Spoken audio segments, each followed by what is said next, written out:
Petrona Villas-Boas knows the dangers of living close to soya farms all too well. In 2003, her son, Silvino Talavera, was sprayed with chemicals as he cycled back from the village. Después vino el doctor, 8:30 por ahí, y miraba a Silvino y le dije, señora, ¿qué pasó en su hijo? Su hijo está totalmente envenenado, su hijo totalmente tenía un tóxico altamente peligroso. Ahí yo ya metí mi cabeza y lloraba, desesperada ahí. Y ya no podía caminar más, ¿verdad? Y grande es mi hijo. Y después, ¿qué pasó? Mi hijo está totalmente paralizado ya. Y a las 3 ya Silvino ya murió, ya no podía. The Supreme Court in Paraguay sentenced the two farmers to 2 years in jail for the death of Silvino, but community workers say that they are unlikely to serve their sentence. Almost all of the soya grown in Latin America is controlled by a handful of multinational companies such as Monsanto, Bunge, ADM, and Cargill.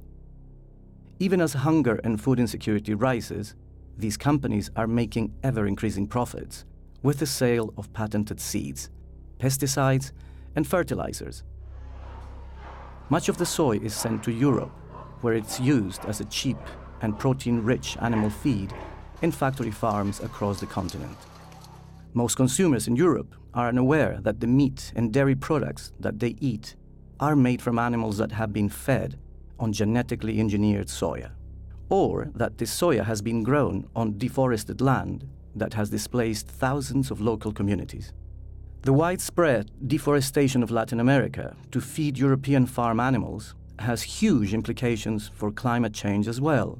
Global meat and dairy production is now responsible for 18% of global greenhouse gas emissions, more than the entire transport sector. There is a solution, however, and it is much closer to home. Hani van Beek is a farmer and the chairman of the Dutch Arable Farming Union in the Netherlands. Op dit moment is het zo dat de soja die naar Europa wordt geïmporteerd, die is zo goedkoop dat Europese boeren daar niet tegen kunnen concurreren. Dat komt omdat die productie ten koste gaat van het milieu en van de mensen in Zuid-Amerika. Europe must stop its reliance on damaging soy.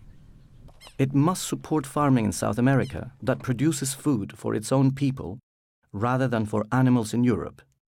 European producers should also be encouraged to farm in a way that does not damage the environment and communities overseas. Als alternatief voor soja in veevoer zouden we in Europa heel goed erwten, veldbonen, granen, lupine kunnen telen, ook grasklaver. Better food in farming is possible, but we need urgent political action to change the current system. At the moment, factory farming of meat and dairy in Europe is not benefiting people or the environment. We need to stop factory farming our meat and dairy and use homegrown feeds and more extensive farming. The only way that this can be done is to completely overhaul the way the government supports agriculture in Europe, to shift subsidies away from factory farming and towards better quality farming.